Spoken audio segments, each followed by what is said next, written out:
All right. Thank you all for joining us. I'm Jeff Sackwoods. I'm Elizabeth Olson. And I'm Mark Wall, and we're going to talk about how to streamline your business processes using Microsoft Graph. All right. So before we dive in, I want to give you an overview of Microsoft Graph. So in a nutshell, Microsoft Graph is a REST API that helps you integrate with data, relationships, insights, and intelligence across Microsoft 365. In other words, it's the gateway to your data in the Microsoft cloud. Whether you're building a web app, a native app, a bot, a background process, or writing a PowerShell script, if that's your thing, you can use Microsoft Graph as your single point of integration across all of Microsoft 365, including Office 365, Windows 10, and EMS.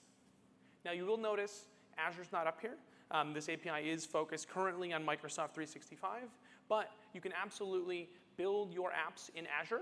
And there are a bunch of great better together functionality that you can leverage in Azure, like Logic Apps, Power Apps, Flow, Azure Functions. So Azure and Microsoft Graph do generally play better together, even though there's a separate set of APIs for integrating with Azure.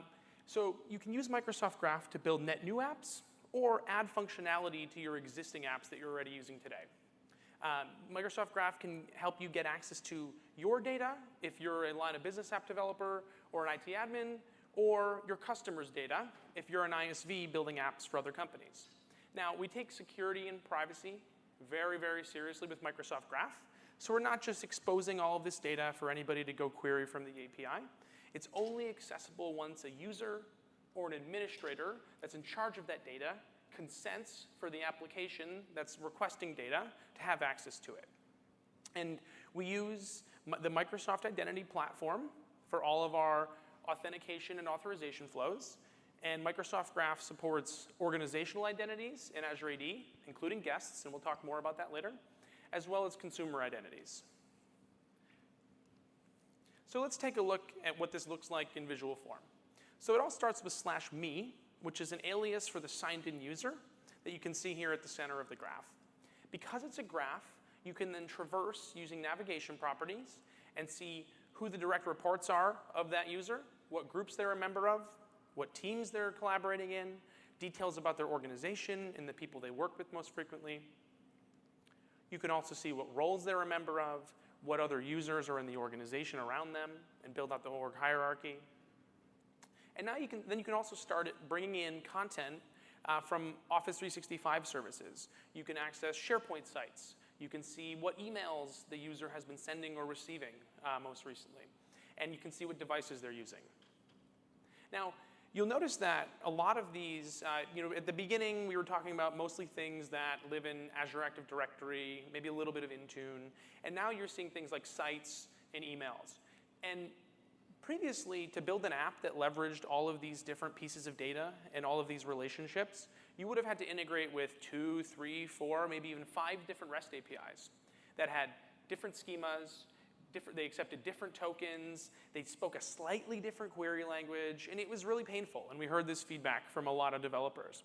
So Microsoft Graph really makes it a lot easier to build integrations that take advantage of the full power of Microsoft 365, regardless of what service in the background actually is hosting that data or powering that service action. You integrate with Microsoft Graph as your unified gateway to Microsoft 365. And you have one endpoint, one token, one set of docs, one set of SDKs, and it's a lot simpler than developing against our cloud stack was before. Your time to value when there's new data available in Microsoft 365 is also significantly decreased when you integrate with Microsoft Graph. For example, we just announced that we added some Dynamics Financials APIs to Microsoft Graph recently. Now, previously, if you wanted to extend your app to go work with those, if your app was already using some of these other entities, you would have to go figure out where that API lives and how to integrate with it, how to request permissions and get access. Now you can simply request a new permission to Microsoft Graph for that Dynamics information, but you don't have to change a ton about how your app works. And all of a sudden, you have a net new type of data in your app with very little extra work that you had to do to take advantage of it. And this is really, really useful. So we also have APIs for facilitating collaboration between business partners, which we're going to do a deep dive on later. And we have Insights APIs. So a lot of what I covered previous on this slide was an example of static entity data or relationships between entities, which are very powerful. But we also have our machine learning-backed insights, where we are calculating all this intelligence across Microsoft 365, and we package it up in an easy-to-use API, so your app can take advantage of all that hard work Microsoft 365 is doing to figure out what documents are trending in an organization, who someone works with most frequently, what security risks are relevant to an organization, and you can consume that without doing all the hard work that's happening behind the scenes in Microsoft 365 to get that rich piece of intelligence. And last but not least, we have a ton of really exciting security data and automation APIs in the graph that are a lot of which are pretty new, some of which recently went GA, which we're really excited about. And we'll talk more about this a little bit later as well. So as it was probably obvious from the last slide, Microsoft Graph has an extremely large surface area. Now, in this session, we're going to specifically focus on the EMS portion of Microsoft Graph. If you're not familiar with EMS, it's a comprehensive suite of services and products that help customers do things like identity and access management, mobile device and application management, information protection, threat detection, and so on. And this is the space we're going to focus on today. Even within this space, EMS is a large space in and of itself.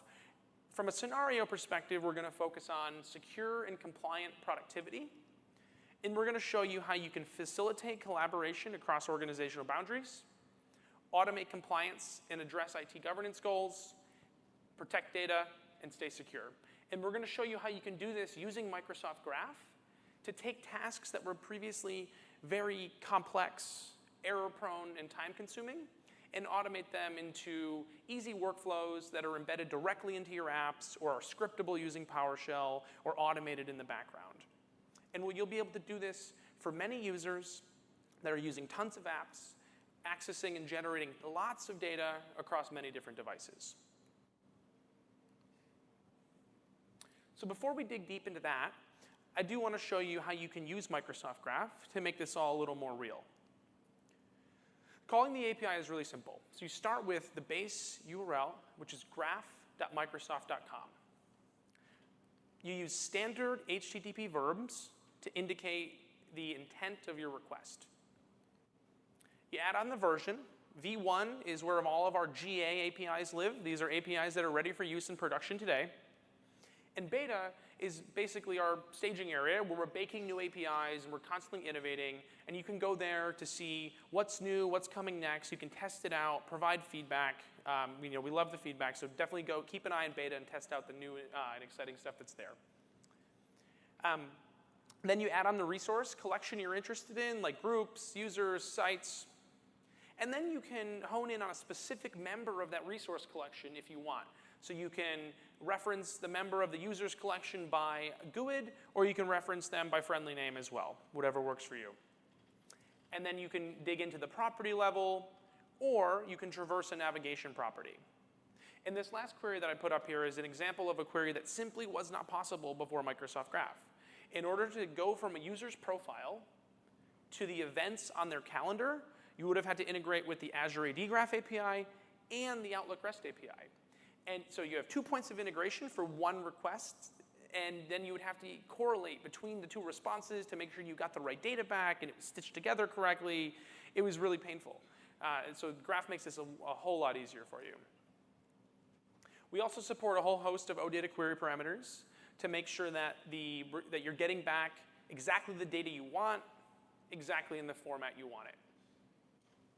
And by the way, graph.microsoft.com is also where all of our documentation live. So everything I put on here, good query parameters, all the different entities you can query, navigation properties, and everything is all detailed. We have a ton of detailed documentation on the site.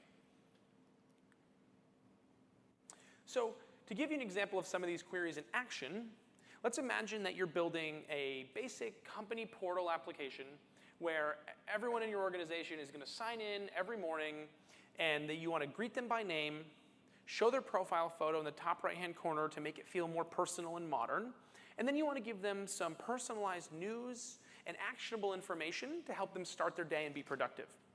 So what you want to do, first you want to get the user's profile and grab their display name and take in their job title. And you can use the display name to greet them by name. Then you get their photo. And now your application feels a lot more personal and modern. Instead of seeing a placeholder of an empty face, they actually see their own face on the screen. Then you can see who their manager is.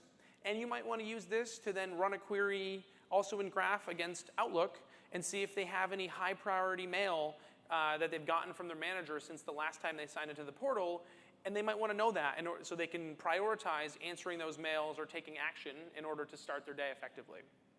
You can do the same thing with their direct reports, which can be used in the same way. And then you can see what groups they're a member of. Now, you might want to use these groups to show them some personalized content based on the project groups they're in or the groups they're collaborating in teams. Or you might want to restrict access to certain parts of the portal and certain pieces of data based on membership of a security group. And you can use the member of query for all of that. You can also get insights based on activities both being done by the user and other users in the organization. So you can see what documents are trending around the user, what they've worked on recently, who the people they work with most frequently are, what the best time to schedule a meeting between them and a few people on their team is, and there's a whole bunch of interesting insights APIs. You can also get notifications and track changes. And these are a couple platform capabilities we have that help you be a lot more efficient when you're talking to Microsoft Graph. So we have what we call webhooks and Delta Query. Webhooks allow you to subscribe to push notifications that tell your app when there's new data, changed data, or deleted data in the graph that your app cares about. And then Delta Query is basically a get changes API. And then when you get a poke from our webhooks subscription engine, you can call back using Delta Query and say, hey, what's changed since the last time I talked to you? And we'll give you back just the data that's changed for the entity that you care about. So you can see all the new users that were created since the last time you made a query, all the new emails that came into a user's mailbox, things along any new files that were uploaded, things along those lines. And this helps you be a lot more efficient and not need to do a full read with every request and handle complicated diff evaluations. It's a lot simpler if you just use these capabilities. We also have a bunch more platform capabilities like this, including the ability to add extensions.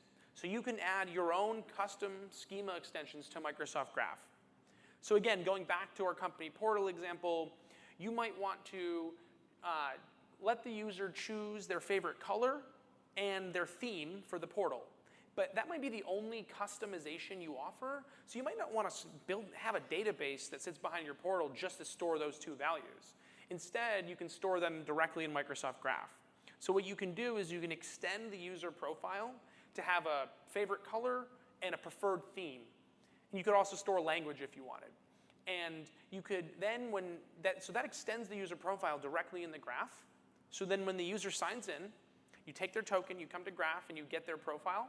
Now you see directly in line with the response on the get user, you see their favorite color and their preferred theme. So you can render the portal in blue and use the light theme if that's what they prefer. And you don't need to store that data locally, which is really nice. All right. So now let's do some deep dives on some particularly interesting parts of the graph. For this portion, let's imagine that you work for a large multinational company that recently acquired a smaller subsidiary, and you're in the middle of the acquisition process, and your team specifically is in charge of making sure that the acquisition goes smooth from an EMS perspective. And so Microsoft Graph can help here by turning a bunch of things that were going to be manual, laborious tasks into automated workflows and really save you a lot of time, effort, and save you a lot of error risk. So you can do things like help streamline facilitation across corporate entities, manage employee lifecycle, protect sensitive data across devices, and detect and respond to security threats. And we're going to show you how Graph can help with all of this. So with that, I'm going to pass off to Elizabeth, who's going to dig into the collaboration aspect. All right, thanks, Jeff. So you're in this merger scenario or acquisition scenario. Let's imagine that you need to facilitate that collaboration. And in order to do that, you want to enable all the users on one side of the entity, or one of the, we'll say the parent entity to keep things clear. You want to enable everyone in the parent entity to work on the resources in the child entity and vice versa. And one of the things that we have to enable that, let me advance the slides, is this concept of Azure Active Directory B2B guests. And so if you're not familiar with B2B, that's a way that you can invite people into a tenant in order to collaborate on the resources there without giving them a new account and new credentials that they have to manage. They can use their existing credentials. If you want to learn more about B2B, I'm doing a talk about that on Friday, so I encourage you to drop in and see that. But today I'm going to talk to you about the invitations API that we have in MS Graph that you can use to invite people and manage your guest users. And where that applies to this day one scenario is that you can use this API to bulk invite everyone from the child to the parent or vice versa and enable that collaboration to start happening on day one without having to worry about giving people new accounts or migrating from one tenant to the other or collapsing or anything like that. So you can get that collaboration started and start getting the value of that acquisition and then plan for a collaboration later down the road on a timeline that you are more comfortable with. You can also use the API to build ongoing automation that syncs users as they get added or removed from one system or the other so that you always have everybody in sync across both of the tenants. So I'm going to switch over to my machine. And so I'm going to show you how this works using Graph Explorer. And if you're not familiar with Graph Explorer, this is a really awesome tool that we host online that enables you to play around with the Graph API and see how it works without having to write a whole app and a whole place to host your code. Without logging in, so right now I haven't logged in, I'm not using my own data, but we have some demo data that you can use to kind of see how the APIs work, at least the read APIs. We don't let you update or delete things in our test data. But you can see that we have a test user logged in whose name is Megan Bowen. She has some properties associated with her account. You can see the other APIs that we have available, like how to get her photo and see what the query is for that, and different items that you can dig into, and that can kind of give you inspiration for how you would build APIs to satisfy your scenarios. So once you log into Graph Explorer, then you're running against your own data, and you can do whatever you want against that data. So just keep in mind this is real, and if you delete something, it's really deleted in real life. So be very careful with what you do. The whole with great power comes great responsibility thing comes into play here. But so now that I'm logged in, if I run the same me query that I did before, you can see that I'm a different user now. And let me zoom in so you can actually read that. But I'm a different user now. I'm the mod administrator. And I have different properties here because this is my real live data. And because I'm an administrator, I can do things here like I can actually invite people. So what I'm going to do is I'm going to actually take this one and show you the invitation API. So here I just replaced the me with invitation, so that's the way of targeting the invitations API, and everything else is the same. So that's the power of Graph, is that now that I've figured out how to target one API, it's really simple for me to bring in more functionality over time without having to figure out new tokens or anything like that. And so for this invitation API, it's a post, and let me move this out of the way. And the only required properties to invite a guest user are the invited user email address. So that's who this user actually is. That's how we identify them, is via their email address. And also the invite redirect URL. And so that's where we send the user after they've successfully come in and authenticated. We send them to this place in your system. And so this is a great way if you want to build this into an app where maybe you want to build sharing into a custom app. You can say, I want to invite people, and when they come in, drop them on this page inside my app. So that can be a really powerful experience. That's kind of how the Office clients or SharePoint or Teams or whatnot, if you've experienced sharing in there, that's how they take advantage of it. They're using the B2B API as well. So I'm going to just run this. And it was successful because the demo gods are happy today. And you can see now that I've got a guest in my system. I now have a user ID for that user, so I can use that to do other operations on this user. I also have properties that are based on the information I already put in, like the display name is set to the first part of the email address, and those properties that I set before in terms of the invited user email address and the redirect URL are both set here as well. So you can use this API to do that bulk invite that I was talking about in this mergers acquisition scenario. You could imagine you have all of those users in like a CSV file or something and just run a PowerShell script or some other way of bulk processing those users, and then hook into alerts when new users are created to call this API again for those new users and invite them into your system. So with that, I'm going to move back over to the presentation.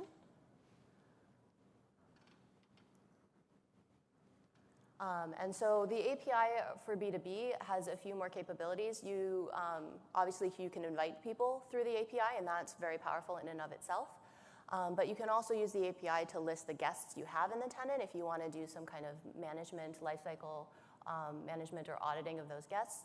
And we recently added the capability to filter those guests based on the invitation status. So if they've never come in, you might want to know like who you sent invitations to, who have never come back.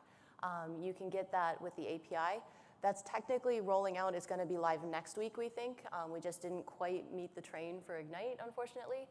But that's imminently available. So by the time you get back to your office and you start recovering from Ignite, that should be there for you.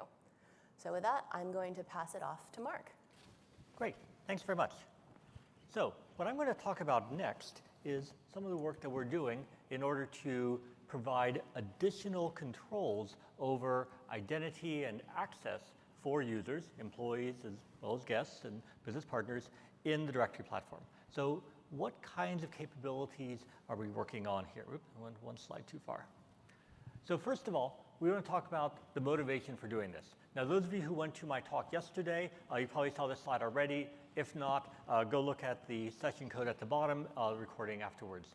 But briefly, what organizations are often concerned about is the proliferation of access. All these users coming in, employees, business guests, partners, what do they have access to? How do I get my hands around the access that they have and then start asking some fundamental questions? Why do they have that access? Why do they have so much access? What are they doing with that access? Do they still need it? Maybe people got access accidentally. Maybe they were put into a group and they didn't even realize that. What can we do about this in order to have more control? Because organizations that are concerned about security or in regulated industries, sometimes someone, a security investigator, an auditor, a regulator will come and look and take a view of what's going on in the directory and say, how is it that that person has so much power in the organization? And you'll say, great question. I guess we should do something about that.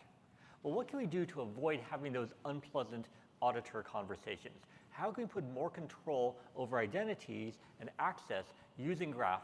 And how can we then provide the right visibility so that you, as well as all the people who are working with your organization, looking at understanding the big picture, are people getting access at the right time so they can be productive?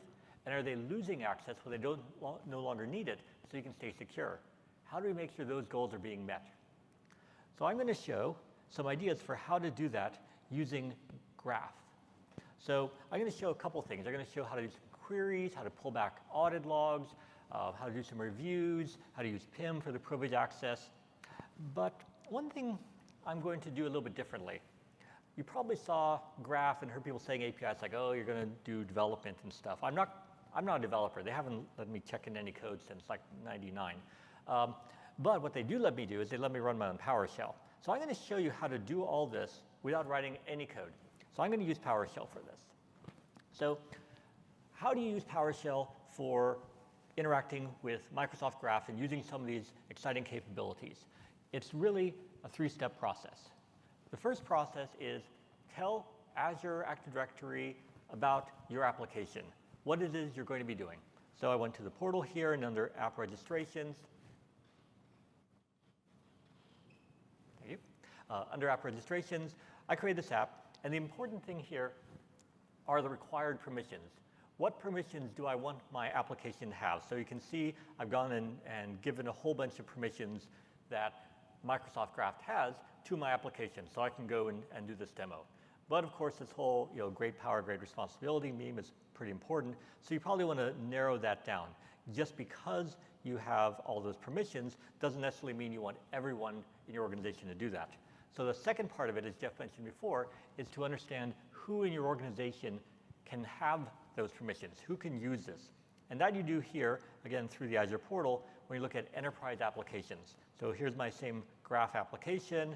I've just told Azure AD about it, and I've told it I've pretty much allowed everyone to go use this because I want to live dangerously. Now, in case you're wondering, like, well, Mark, how did you know that you needed those permissions? How did you know that export users' data and terms of use agreements were relevant to your app?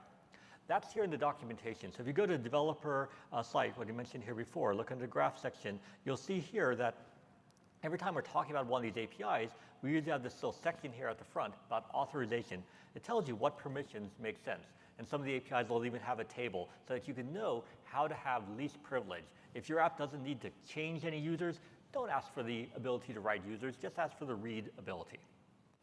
So that's the first step, going through and getting your application the right permissions so it can then interact with Graph. The second step is authentication.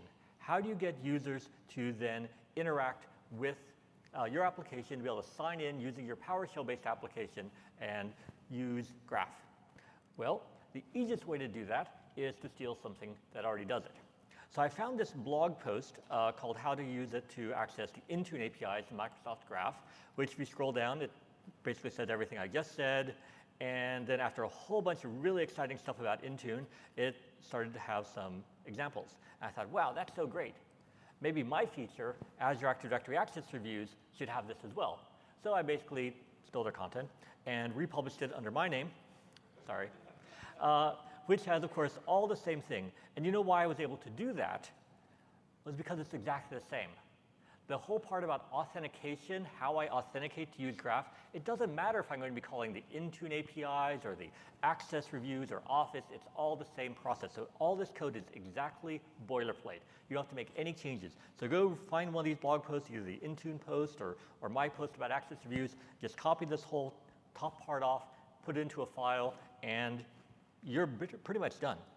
So let's take a look then. Here's my favorite development environment, Visual Studio Code, with a little PowerShell window here at the bottom.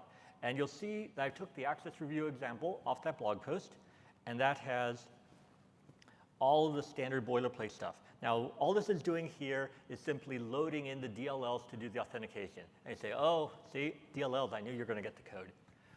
The good news is, if you use the Azure AD PowerShell module, does anyone use the Azure AD PowerShell module? Yeah, pretty much all of you already have the DLLs.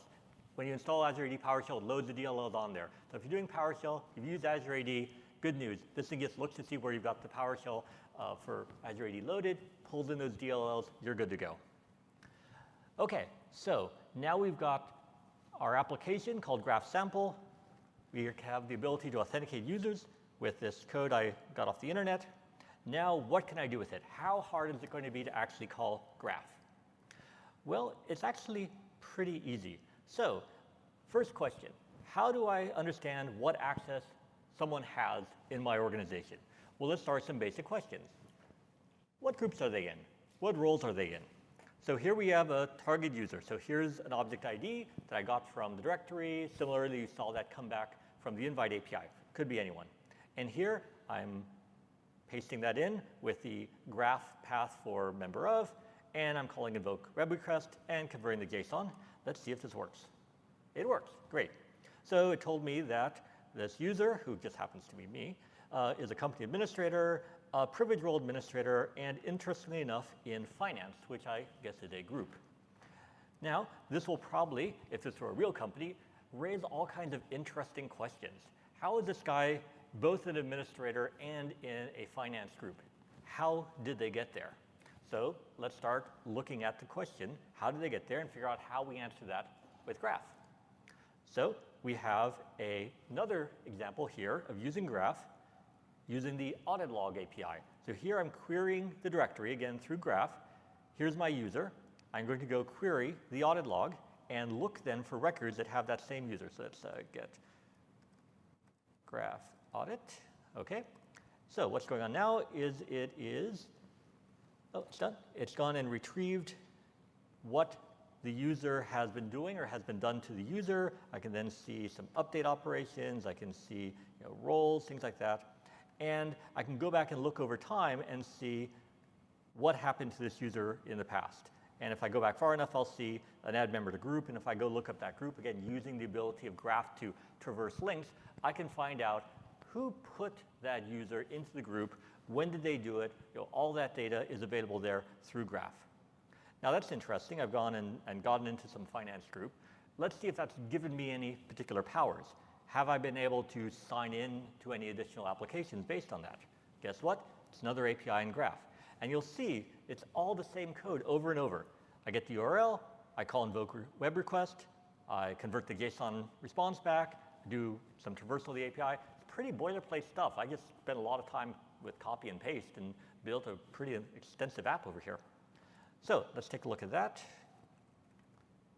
So again, I'm going in and querying Graph, and that was pretty fast. It went to see what I've been doing, and pretty much I've been using Office, I've been using this Graph sample app, using PowerShell. Okay, it looks pretty safe. I haven't done anything too financial looking here, so probably I'm not a bad guy. Maybe I'm just seeing what I can get access to. I'm an administrator, I can put myself in any group.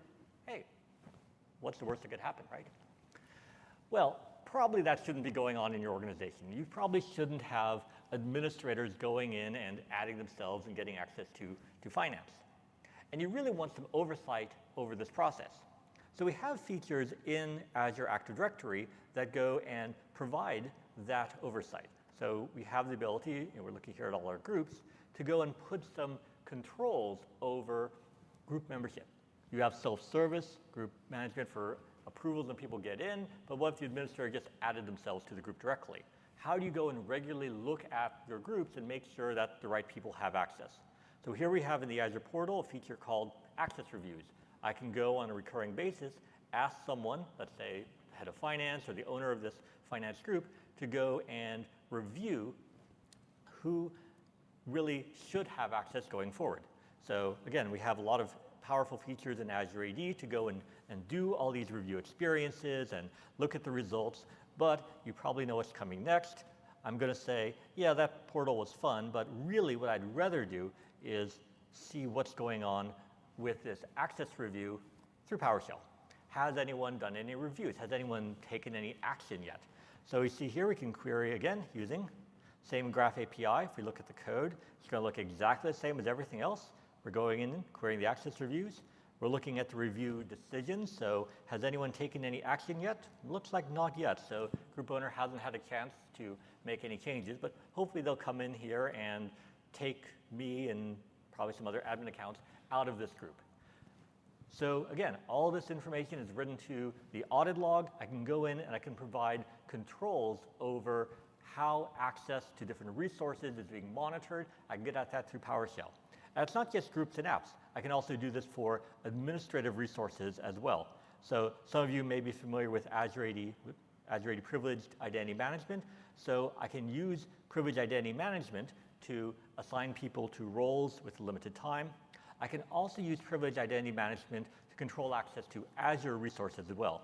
Looks like I don't have any in my demo right now, but the principle is the same. So we mentioned at the beginning that Graph is intended for managing information in M365, but in the case of privileged identities, privileged access, these kinds of things are so important to build a big picture view of what your administrators have access to. We can go and query from Graph and find out information about administrators, what they're doing, and be able to then join that data up with data over on the Azure side of the house as well. So I can go and see what's going on with my administrators. I can see, if I scroll down here, that there's various administrators being added to roles. Again, I can traverse all these relationships using the Graph to find out what those roles are. I can see roles on the Azure side as well as on the Azure Active Directory side. I can then see privileged operation events, people being added and removed to different roles. So there's a lot, again, of really powerful capabilities that are going on here in the system. So I don't have time really to go into all the detail, but I will give you some hints for where to go take a look at next. So we talked about how to go query what groups people are in, get the activity logs. Each of the services like Teams, SharePoint, Yammer again have additional interfaces as well.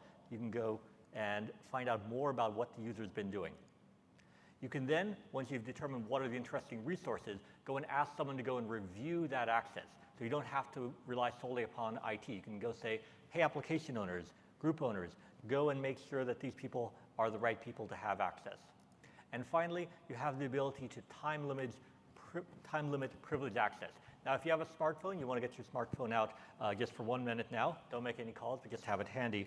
Because going on at the same time as this session is another session down there about Azure Active Directory PIM, which unfortunately you're all missing by being here listening to me. But that's okay. If you are interested in using PIM and you say, well, I don't have that today, you can go and get PIM trial for 1 year, and that gives you access to all the things that I've just been talking about during this part of the session. So you can go and use the access reviews and use the PIM and use all these features. Okay, now I need you to put your phones back on mute, and we'll transition on to the final part of the presentation.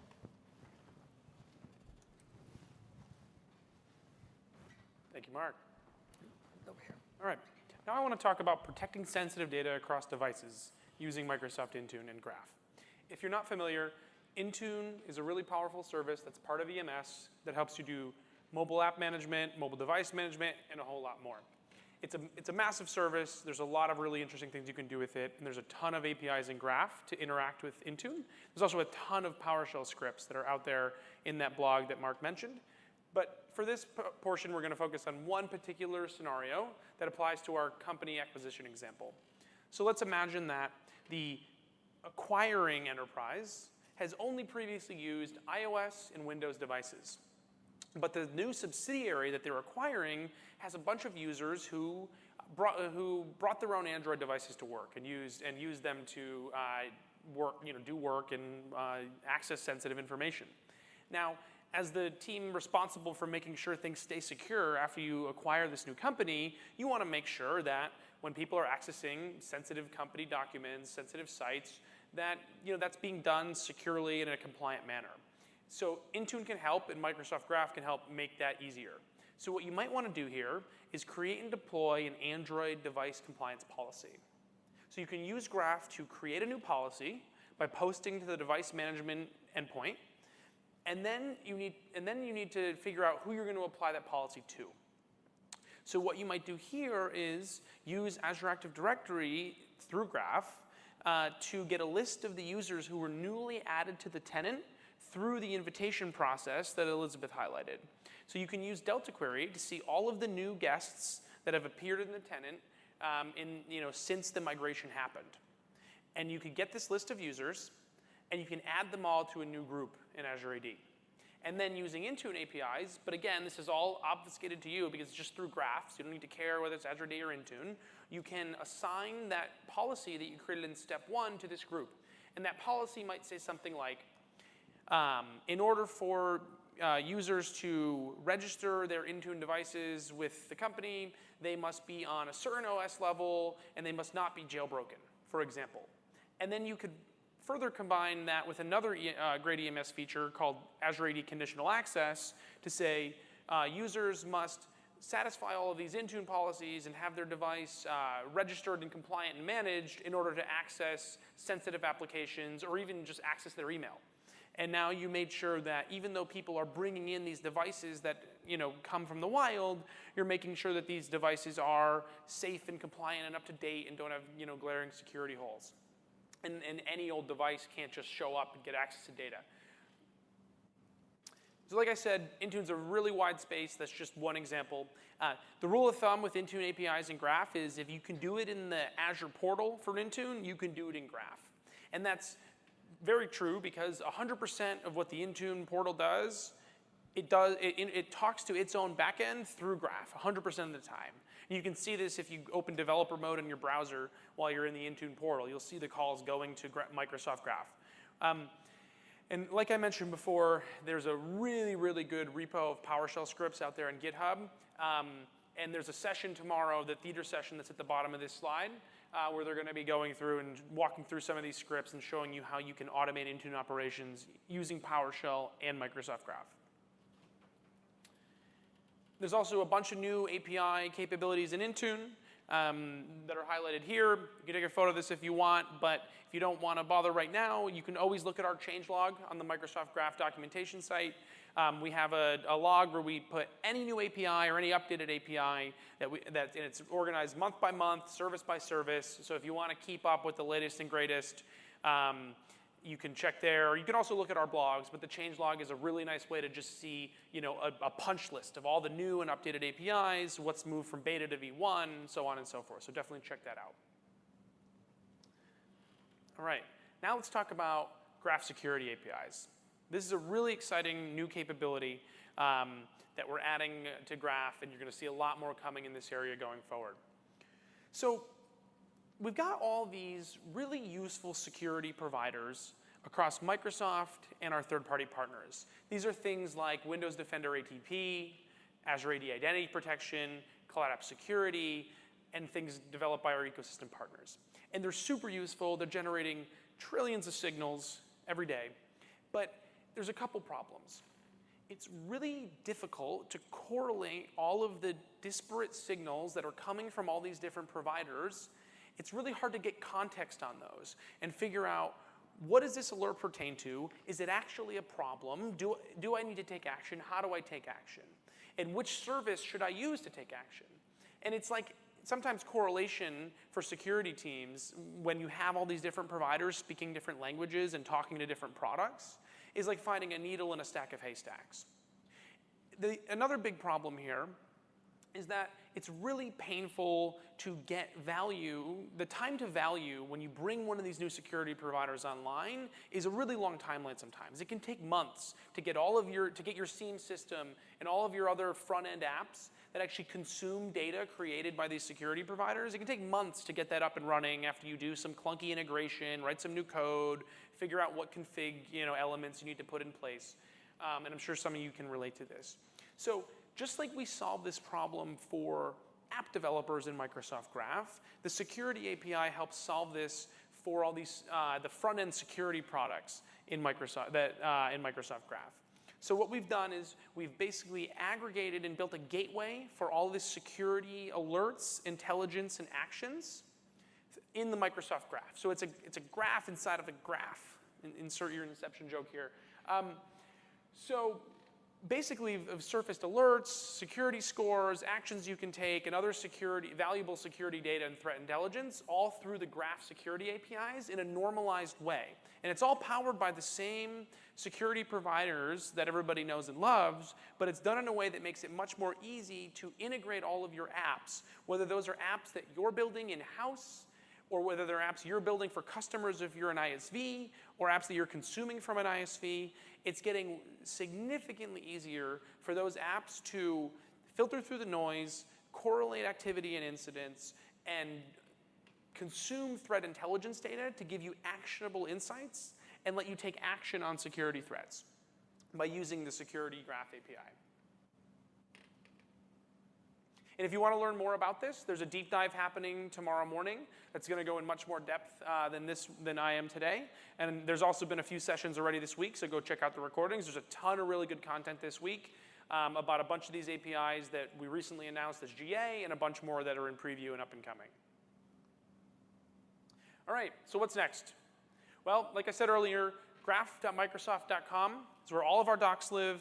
We have tutorials, we have quick starts, we have SDKs in a ton of languages. We have a bunch of resources. We have deep API references. We have conceptual documentation. We have a big deep dive on permissions and consent if you want to learn more about that. I know that's a common question we've been getting at the booth all week. So go to graph.microsoft.com.